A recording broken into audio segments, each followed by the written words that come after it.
Hola, buenos días. Hoy vamos a ver el punto uno de la lección 6 a continuación.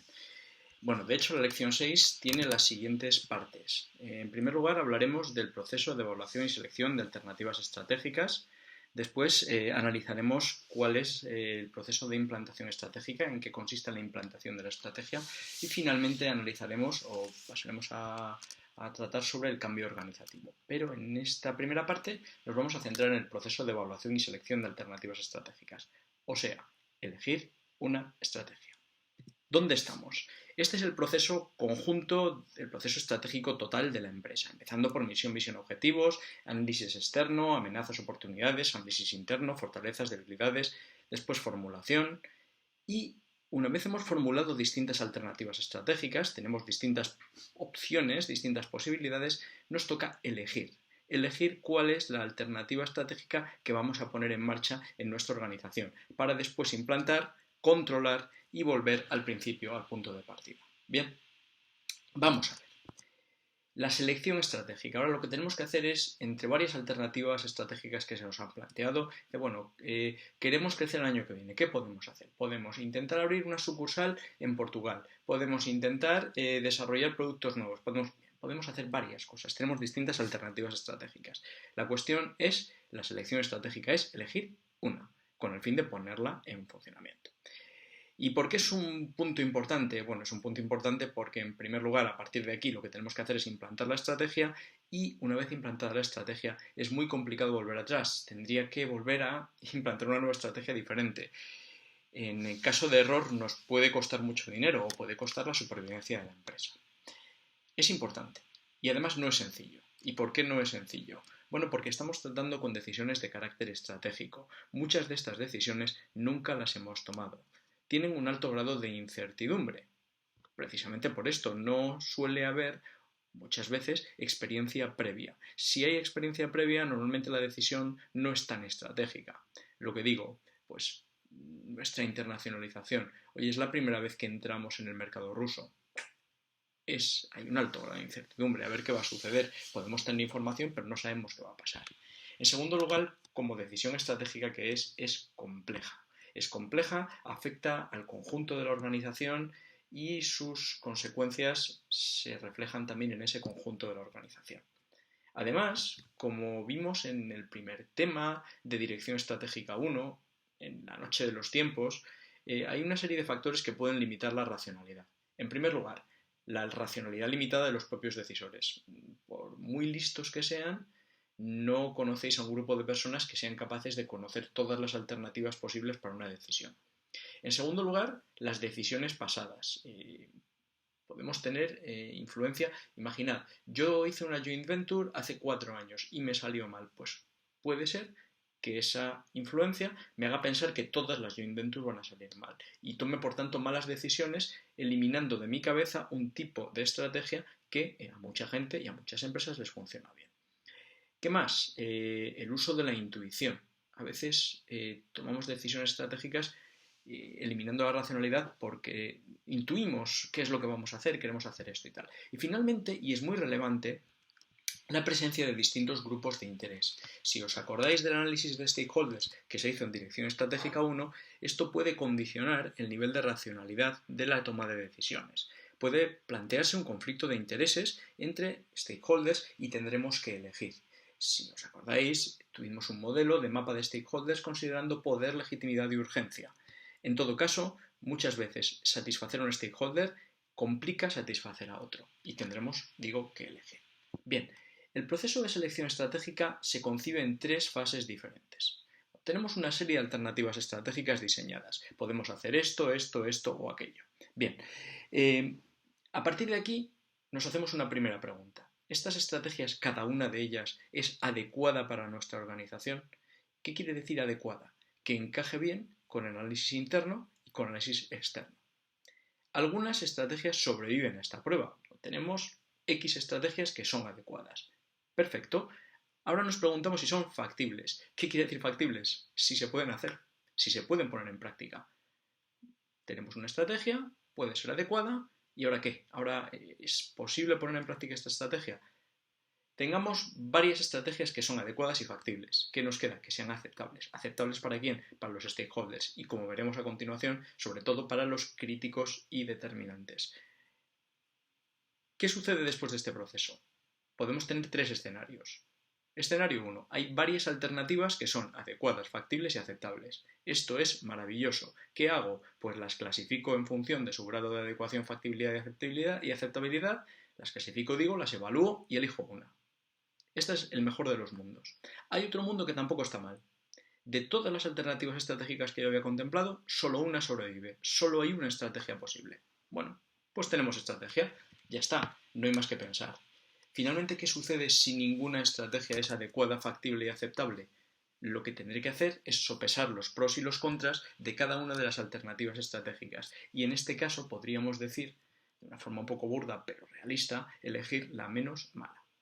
Vamos a cada uno de estos pasos en concreto. La adecuación estratégica. La adecuación estratégica nos habla del encaje de la estrategia con análisis interno y externo. O sea, ¿cumple con mi misión, visión y objetivos? ¿Aprovecha mis fortalezas? ¿Me defiende de mis debilidades? ¿Aprovecha las oportunidades que el entorno me brinda? ¿Afronta las amenazas del entorno adecuadamente? En eso consiste una estrategia adecuada. Y este es el primer paso. ¿Cómo valoro yo de cada alternativa estratégica, de una alternativa estratégica, cómo puedo yo valorar su adecuación? Hay dos formas de valorarlas. La primera son los llamados modelos teóricos. Los modelos teóricos, si os habéis fijado, a lo largo del curso hemos ido estudiando alternativas estratégicas en la parte de formulación y decíamos, bueno, ¿cuándo es especialmente interesante aplicar esta alternativa estratégica? Por ejemplo, decíamos, ¿cuándo es especialmente interesante la exportación? Cuando hay un fuerte riesgo país. Esa es una condición del entorno externo. O cuando tengo capacidad de fabricación infrautilizada. Esa es una condición del entorno interno. Pues bien, la teoría me dice que ante determinadas condiciones del entorno, o sea, del análisis interno y del análisis externo, hay estrategias más adecuadas que otras.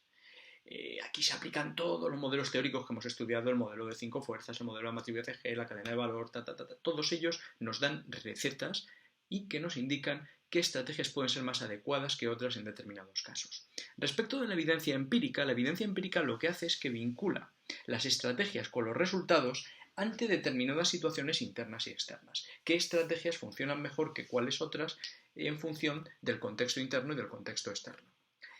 Para ello, podemos utilizar o bases de datos estadísticas que existen, externas, que ahora mismo vamos a contar dos de ellas, o podemos mirar los estudios académicos que he publicado en revistas importantes. Hay estudios académicos que nos dicen que determinados grados de diversificación funcionan mejor o peor en determinadas industrias. Pues bien, esto se basa en una observación de la realidad, con lo cual, de la evidencia empírica real, hemos extraído una serie de conclusiones.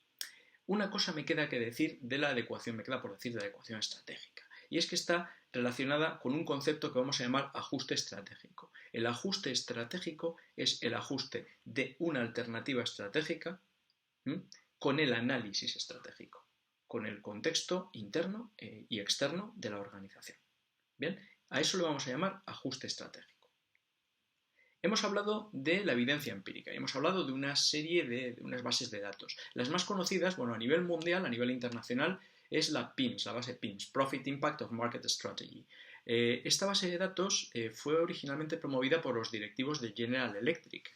Estos señores querían ver qué factores hacían que sus estrategias, que las estrategias de unas unidades de negocio, fueran más rentables que las estrategias de otras. Posteriormente, PIMS se independizó de General Electric y es elaborado por institutos independientes actualmente.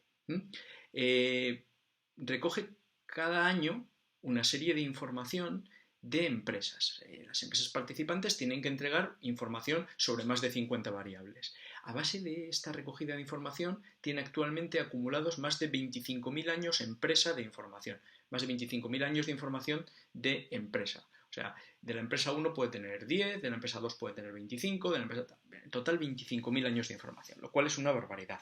Seguro que os preguntaréis por qué participan las empresas. Pues porque a cambio de su participación, a cambio de entregar información, se les dan informes. Informes que les comparan con pares, informes de análisis estratégico, distintos tipos de informes con distintos tipos de contenido.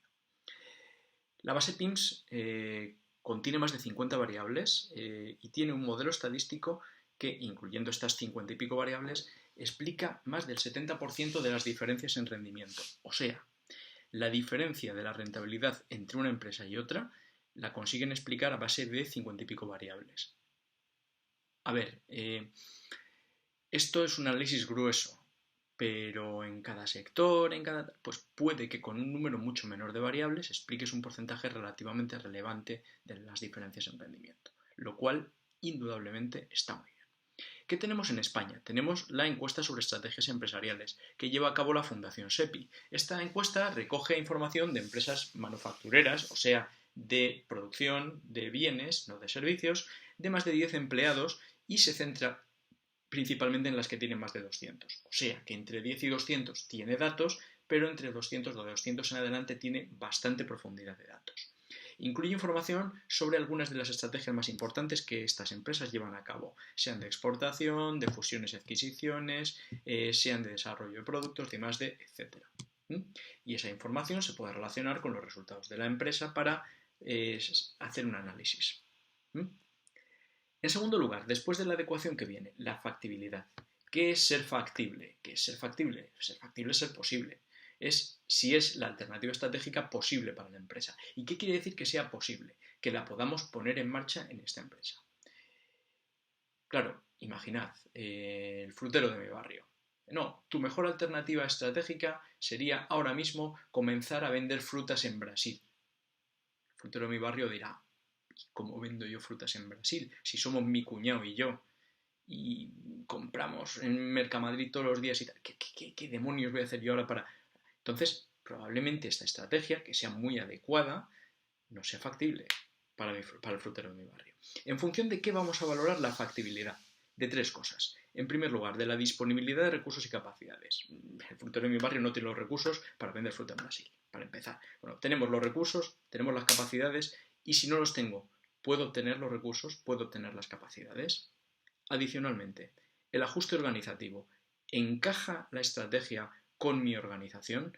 ¿Con qué aspectos? Con la estructura, con la dirección, con el estilo de liderazgo que yo tengo, con los recursos humanos y gestión del talento, con la cultura. Todo esto vamos a verlo en más profundidad en la lección 7, pero tiene que haber un ajuste con la organización. Si no lo hay, pues probablemente tenga que proceder a un cambio organizativo, como explicaremos en el punto 6.3, en la parte 6.3. Y finalmente el tiempo.